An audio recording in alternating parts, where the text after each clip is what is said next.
Hey, how's it going, everyone? It's Freddie. We're in the studio. Sorry, it's been a really long time since I posted a video, but this isn't like a tutorial of sorts or anything like that. This is just kind of me in the studio showing you kind of where I am, my headspace.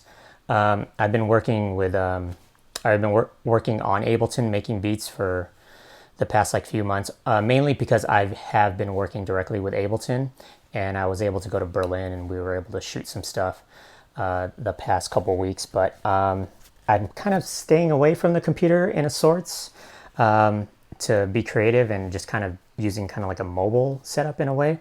I do have an iPad Pro here, and I've been using Beatmaker 3 just basically to make beats. Nothing too concrete, but mainly just kind of like loops and short songs. But I won't get into that in this video. I just kind of wanted to show you. What's great about the new iOS update is now you can hook up like portable hard drives and thumbsticks to the iPad itself, since it has a USB-C connection. The iPad Pro does anyway. And then you can just basically transfer files directly to the iPad rather than, you know, going onto your computer and opening up iTunes and transferring files that way. It was a big headache, honestly, and that's kind of what deterred me from making beats on the iPad for a long time. But since now I can just hook up, like I said, hard drives directly to the iPad and transfer files over, it's making it so much more easier. I do wish they kind of update the Beatmaker 3 app just so I can directly transfer files through the app itself rather than the Files app on the iPad. But you know, it is what it is, and I've just been kind of making beats on this for a while. And then I have this small little MIDI controller which I use in conjunction with Beatmaker 3. This one is by Personas. It's the Atom. And it's great. It's super small and thin, and I can basically just travel with this. And what's cool about Beatmaker 3 is you can map any MIDI controller to the app itself. So I just basically map out the pads as well as the encoders and some of the function buttons to Beatmaker 3, and it makes it a little bit more of a fluid kind of beat making experience. And yeah, you know, I just been using my own samples as well as downloading sample packs through the app itself, and it's been fun. Of course, you don't need this. You can just make beats directly off the iPad, but I like having a little small MIDI controller just so it has a more tactile feel. You know, like I'm just so more comfortable drumming on like pads, tactile pads, than I am on a screen. It's always like a weird thing to do things on the screen. But anyway, the last few days I've been using the OPZ. This is, if you're not familiar, the OPZ is kind of like a sequencer, like a step sequencer in a way. It's made by Teenage Engineering, and this is kind of like the little brother to the OP1, if you guys are familiar with that one. But yeah, I've been having a lot of fun with this. I think if you're already familiar with using the Electron Digitact or Digitag, whatever you want to call it, this is not too different from that in a way. I feel like it does share a lot of similarities as far as step sequencing and kind of like, you know, adding swing and stuff like that. The sampling's a little different, of course. With this, you can plug this into your computer and move samples over pretty easily, as well as sample directly into it pretty easily. This is a little bit different. The way you sample on this is you either use like a microphone or the onboard mic, or plugging it directly into the computer or like an iPad. And then this uses kind of like a USB. It works as a USB audio interface in a way, if that makes any sense. It also comes with a companion app, which this is it basically. But you can use this without the app itself. I would say if you first get this, use the app to kind of learn the ins and outs of the menu system.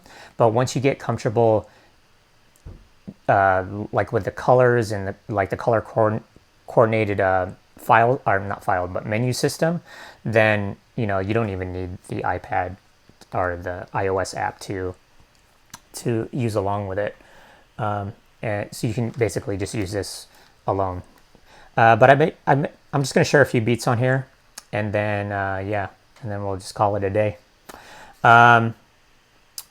One cool thing about this is it has expansion modules that you can basically take the back off and then you put in an expansion module. It does have 2 expansion modules available now. One's like a subwoofer rumble pack, I guess.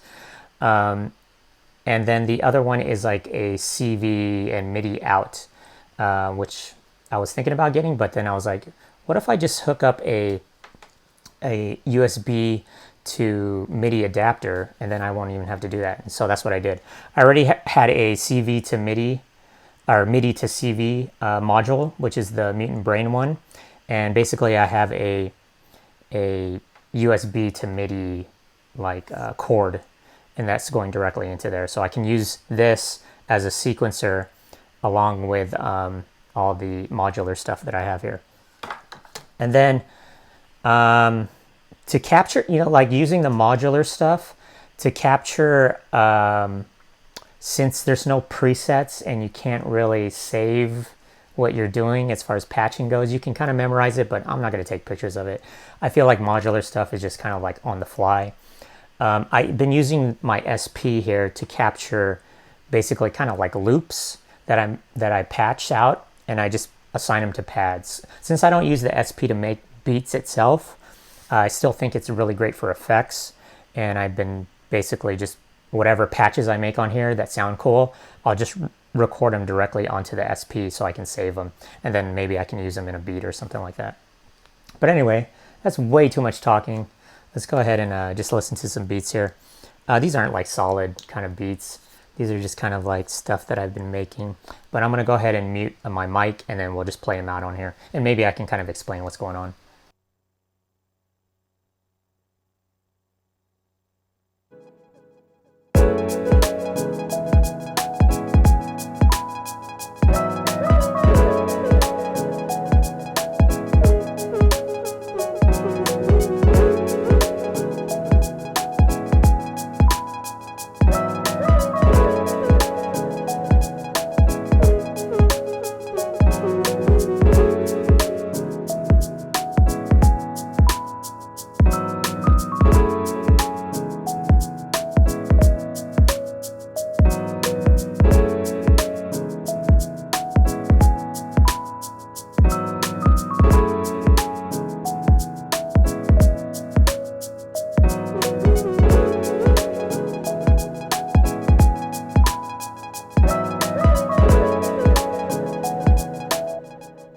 Yeah, it's kind of like a little bit of a cheesy beat.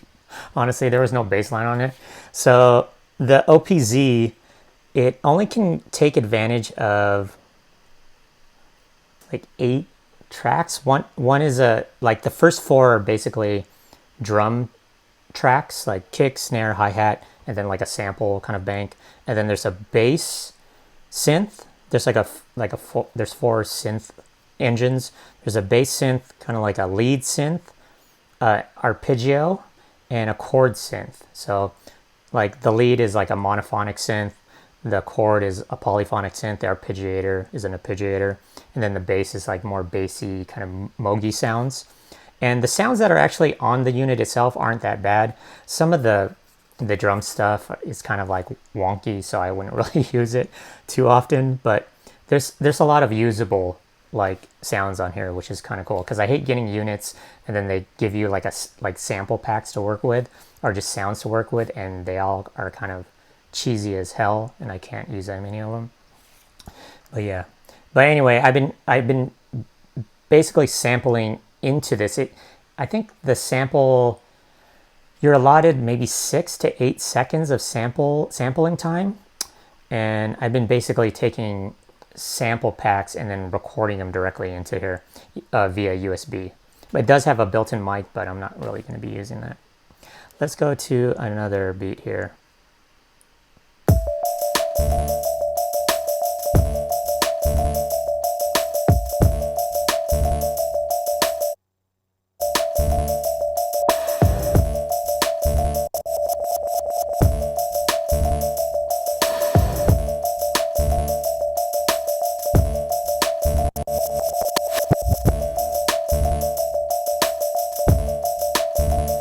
Yeah, that's it. Some of these beats are just like, I don't know, just kind of playing around. Let's go to the next one here.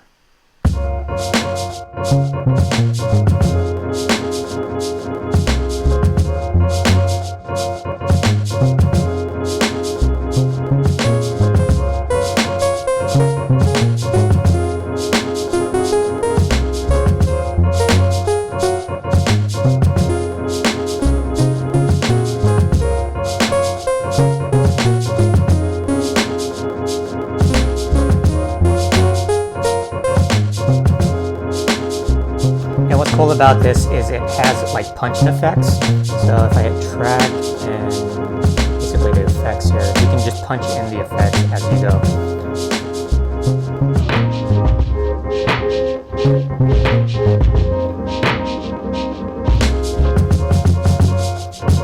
And then the iPad, as you can see in the back, is showing you what kind of effects are being triggered.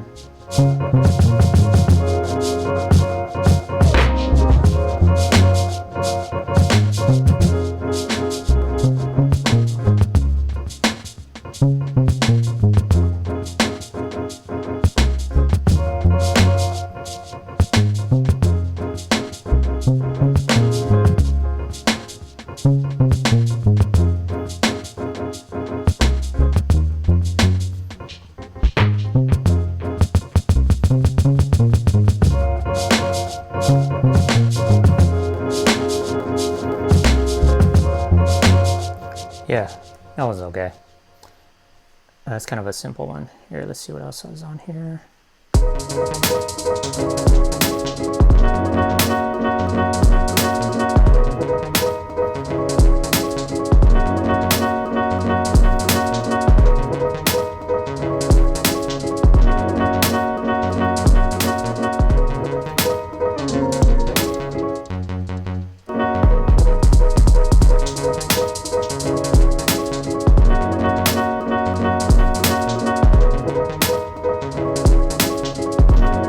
And one cool thing about this is since it's kind of like a step sequencer. Can you hear me? Oh, okay. You can actually kind of do this weird thing with like especially hi-hats, I would have to say, is where you can actually select certain steps here. I don't know if you can see that. Maybe I can get a little closer here. Focus. Anyway, you can see some of those are green. So you can select certain steps here, and then you can add effects to just those particular steps. So let me see if I can show you what's going on here. Let me go, oh, so you have to kind of like just memorize like all the, let me turn off everything except for the hi-hat so you can kind of hear.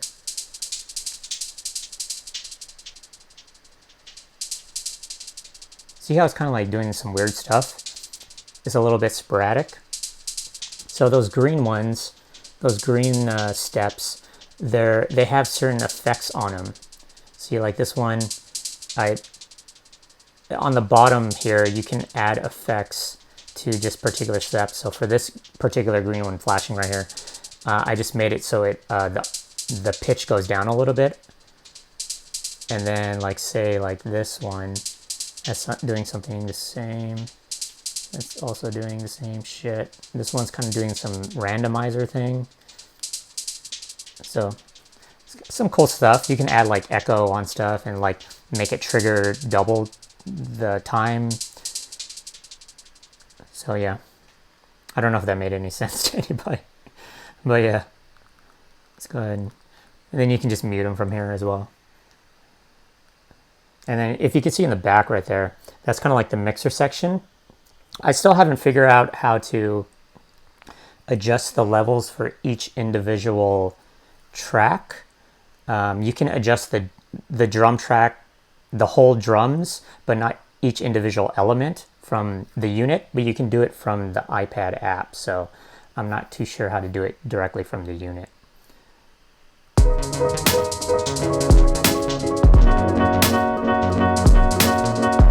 Okay, let's see what this one is. I think this is like a stupid house beat. You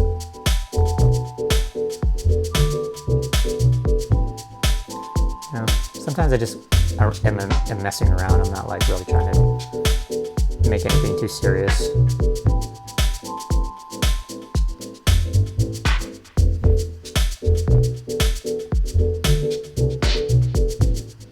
But the snare is doing some kind of weird thing here too as well.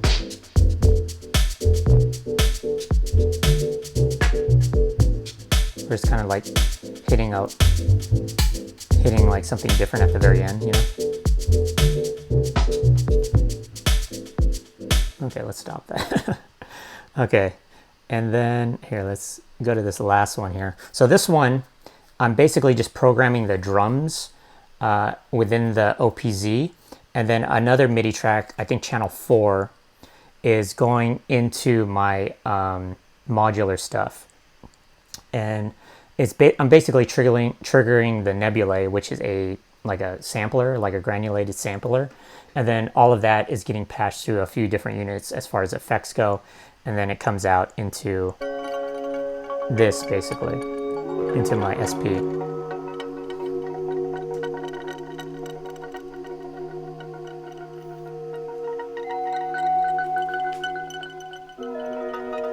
I'm just going to mute my mic real quick.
But yeah, that's pretty much where my headspace is right now. Like, just getting more into the hardware stuff, things again. You know, I kind of flip back and forth. I just kind of flip back and forth to what I want to use. Like, sometimes I'll just be on the computer and just be like hardcore into Ableton and utilizing some new VSTs and really get into it, and then I'll just kind of all of a sudden just get really bored, and then I jump back into using the hardware stuff or the iPad. You know, like, I feel like producers and like engineers and everything, it's, you know, creative people, we get bored really easily. So we have to kind of like have a variety of stuff to play with. I'm very fortunate enough to be able to have stuff like this. Honestly, I know how it is being like a young producer and not being able to have any kind of money to spend on stuff, and just having a computer or like an iPad to make music. Like, I totally understand that. You know, this is a luxury of mine to be able to afford this type of stuff to do. And with that said, I hope that doesn't deter people from like making music. Of course, you don't need this stuff. This is just stuff that I just, like I'm constantly like a student to all this stuff, and all of the new technology just interests me, like I don't shy away from really anything. I'm not a purist. Like, I make stuff on my MPC over there, like from time to time, even an old MPC. And it's all about just kind of utilizing all of this since it's all at my disposal now, and now, like, I was thinking about it the other day. I don't really have a workflow anymore, like I might have a workflow on Ableton. I might have like a workflow on my iPad and this stuff, but as a whole, I feel like I just don't have a workflow anymore. Like I just kind of want to just be creative and like learn new things and just kind of apply those things where I see fit. And it's not really about a straight line for me anymore. Like I came to that realization like a while ago where I was just like, you know what? Like I don't have to stick to any kind of like formula anymore. Like, and I feel like if you're a young producer or whatever, like just do everything, like I think we're living at a very fortunate age, especially music producers. Like none of this stuff existed, and maybe the modular stuff, but none of like the simple stuff existed. iPads didn't exist when I was first making music. The SP was like the old Roland 303, like this stuff was non-existent, so we're living at young producers or people just getting into music nowadays. They're super fortunate enough to have all of this huge variety of stuff to play with, even the computer stuff. Like there's so many crazy VSTs and plugins and sample libraries. Like all of this is at your disposal now, so take advantage of it. And I know like younger producers, especially kids getting into music, they can't afford this stuff, so like use what you basically have or what's available to you, and then like all of this stuff will kind of come as it goes. And I'm not a gear hoarder, meaning like if there's a piece of equipment that I feel I'm not using at all, I'll sell it or trade it in for something else. Like it doesn't have to be a permanent stay in my studio. I'm not like a collector. Like since I'm limited on space and like I feel other people can utilize a piece of equipment that I'm not using a little bit better than I can, then so be it. So like I said, I'm not married to like any of this stuff. So yeah, I guess that's kind of just what this video is about. I just make these videos like way too long. So that's it. You can follow me on all social media, FreddieJoachim.com. I have some new music out on Spotify and iTunes and a few other places. So go ahead and follow me on the all the streaming music sites. And if you're not subscribed to my audio podcast, I have an audio podcast. I don't know if I talk about music as much as I should be, but it's a diary of sorts. It's called Fredcast, and it's on Spotify, iTunes, Stitcher, and SoundCloud, everywhere. And yeah, FreddieJoachim.com. Also, if you do subscribe to my audio podcast, you can submit questions through my website, which is FreddieJoachim.com, and I'll try to answer those questions via my podcast. So yeah, once again, this is Freddie. Sorry this video wasn't as informative as my other videos, I guess. I don't know. I'm just kind of like playing around. So yeah, thanks again, guys. Peace.